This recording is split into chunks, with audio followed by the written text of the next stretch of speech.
Blessed Lughnasadh Sacred Witches. My name is Brooks with Sacrediseum, and today I'm going to show you how to make a Corn Poppet abundance spell.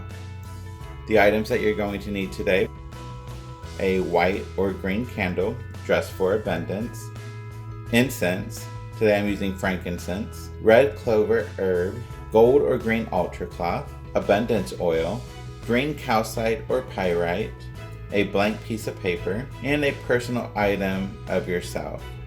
So today, for my personal items, I'm going to be using a lock of my own hair. I will also be using blood. I tend to do blood magic when I'm working with puppets, so I will be doing that today, but it is not necessary. If you don't have any of the listed items, you can definitely substitute for any additional herbs or oils or incense in regards to what your intent is for your puppet. You can also add additional ingredients that are not listed, as I am doing today. I am also including powdered red sandalwood, ground cinnamon, green rice, and goldenrod. I am adding a stone of tiger's eye and a vial that I have done in the past as a prosperity spell. I will also be including additional oils for different aspects of my life that I want to influence. So this spell came with the Harvest Abundance oil, but I am also going to be adding some empowerment oil, some health oil, some love oil, and some psychic divination oil. That way I can tackle all the areas of my life that I am wanting to increase abundance in. So if you're ready, I'm ready. Let's get started. I'm starting with the corn husk. I'm unwinding it, and I'm going to soak it in a bowl of warm water. This will make the corn husk soft and easier to work with. It does want to float, so I hold it down with my candle. It just needs to stay in the water for at least 10 minutes. At this point, I decide to add oils and herbs to my water to give it an additional magical boost. I'm starting with the Harvest Abundance oil, which came in our July's description box. As I add my oils, I go in a diasul pattern, which is clockwise, and this brings an attraction. My next oil is the Empowerment oil.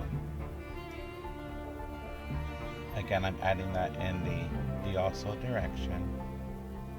And you can add a couple of drops, or as little or as much as you want. I'm kind of very generous with it. The next oil is Health. And as I'm adding these oils, I'm also thinking about my intentions as to what I want that energy to be brought into my magical workings. And this oil is Love.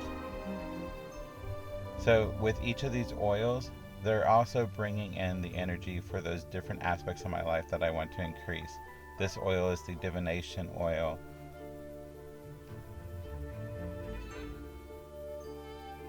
So I've added in all of my oils, and now I'm switching to the herbs, starting with the red clover, still going a diasul direction. Next I'm going to be adding goldenrod. And I do add these herbs later on inside the arms of my poppet, so you don't necessarily need to do this step, especially if you're low on herbs and you don't want to waste it. This is the cinnamon. I, however, do not plan on wasting. I hate wasting. So once I am done with my poppet, I'm actually going to take this water, that's the red sandalwood. I'm going to be taking this water and utilizing it in a ritual bath, which will also strengthen the connection with myself and the poppet, as now we are both bathed spiritually in this water mixture. So now I have combined all of my herbs and oils together, so I'm giving it 3 spins, diasul, just to bind all the energies together. Removing the candle, and I'm going to just take a few minutes to make sure that the corn husk is completely covered in the oil and the herbs. So while I'm mixing them in the water, I'm separating them. And here I'm just squeezing out the water. I don't want my table space covered in water, and they're soft enough, so I get rid of the water, and now I'm going to separate the corn husk into the 3 separate pieces, and we'll begin from there.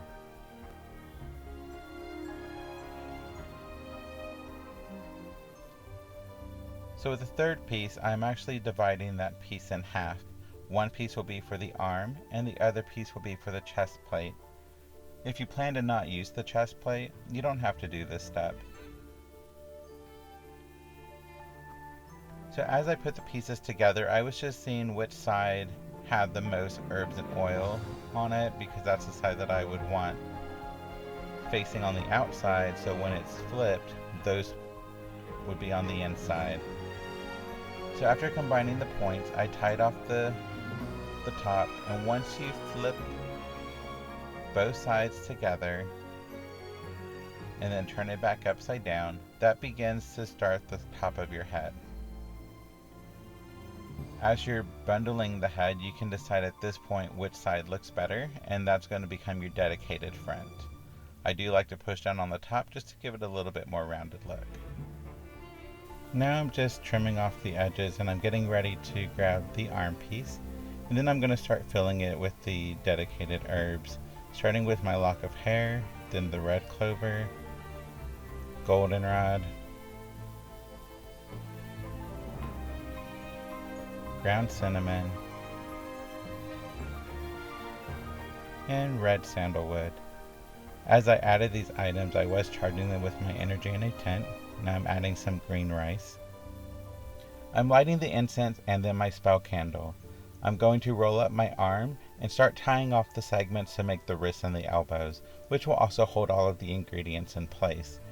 If you're following the spell from the subscription box, you probably already had your candle lit from the beginning, which is totally fine. Since this is not my official spell doll, I don't like to show my spells, I'm just doing it a little bit different.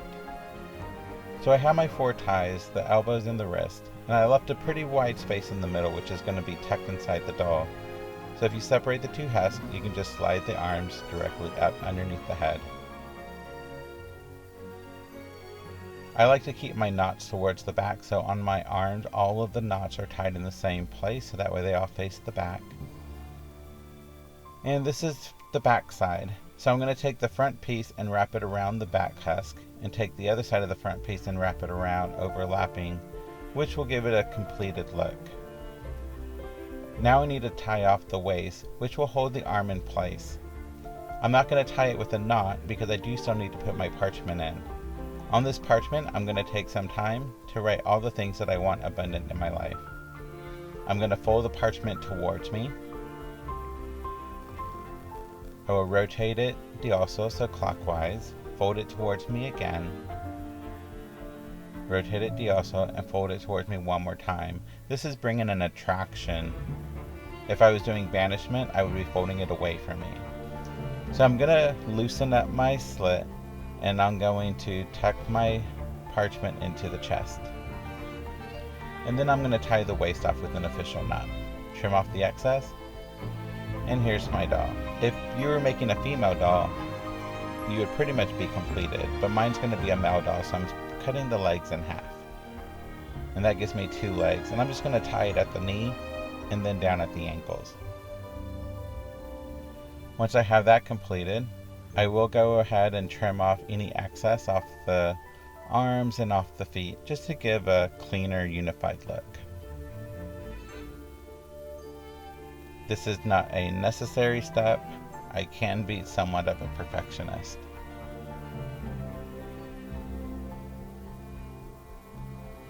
If you have a female doll, you want to wait to cut off the bottom until your doll is dry, and then it will stand on its own. Unfortunately, the male dolls won't stand on their own, but they're good to be propped against something. Now I'm taking the last piece of the corn husk, and I'm going to fold it in half again. I'm really folded in thirds over itself.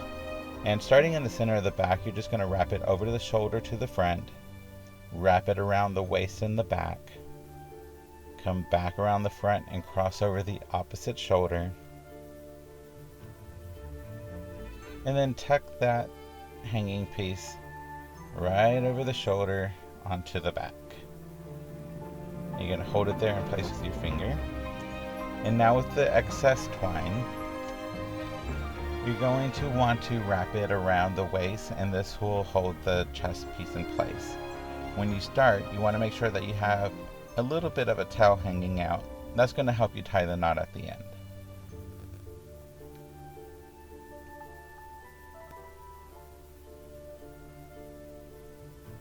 So depending on how much twine you have left, you might be able to wrap it once or twice or as many times as necessary to make sure that that chest piece is not going anywhere. And of course the chest piece is not necessary. So this is a spell vial that I created for prosperity a while back, and I wear it all the time, and a piece of tiger's eye. I've decided to sacrifice those objects and give them to my poppet. After all, it is somewhat of my twin. This is a lancet that I'm going to be using to prick my finger to draw blood. You don't have to do this part. After I draw my blood, I'm going to put it on my poppet, and then do the spell to bring my poppet to life. I will not be showing the completed spell that came with the Sabbath box. However, I will do a little bit of energizing using my candle and the incense smoke. I'm just going to run my poppet through the flame of the incense. It's still wet, so there's no worry at this point of it catching on fire. If it was more dry, be very careful because they will catch on fire. And then I'm going to run it through the smoke of my incense.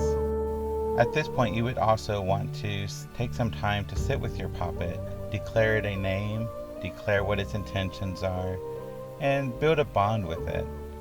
I'm going to do that off camera, so I'm just going to lay it down and place my green calcite on top so it can just continue to build up its energy. I hope you enjoyed making this poppet with me. If you enjoyed the video, hit the thumbs up. Be sure to subscribe, hit that notification bell, and I'll see you next time.